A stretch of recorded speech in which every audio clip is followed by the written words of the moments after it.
I'm gonna update my Ring video camera. I've got the front door. This one comes with a camera. It's supposed to be better seeing.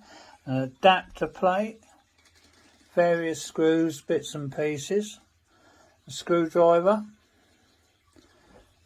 instruction books, and an adapter if I want to hardwire it straight to the fuse box, which I'll probably do at a later date. I won't be doing it this time.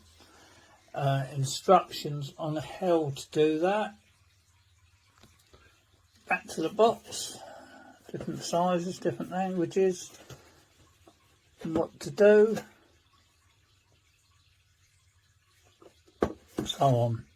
I am going to fit it with an adapter kit, plug-in socket, an instruction book what comes with it, the Ring box with the thing, and adapters what just fit into the back like so to make it UK or European plug, and some screws. I'll come back to you when I've fitted it. Thank you.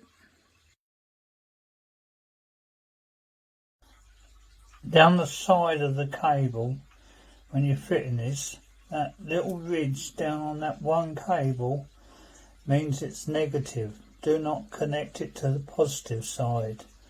That is the negative wire, the one with the ridge.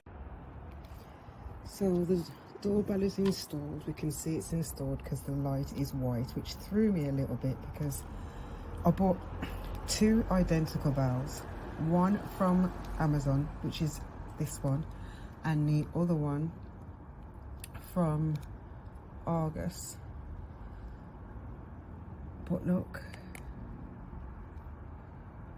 and it's been installed and it doesn't work. It doesn't make any noise. It doesn't do nothing apart from that. The only noise that comes through is my mobile phone from the app to say someone's at my door. But if you press it, as you can tell, there's no noise.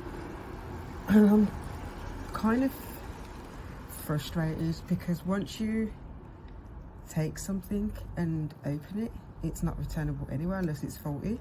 But then when you install it and you can only see whether it's faulty once you've installed it, what am I supposed to do with this? Am I supposed to pay someone to come back out and remove it? Who pays back for my electrician? I mean, any advice would be really great.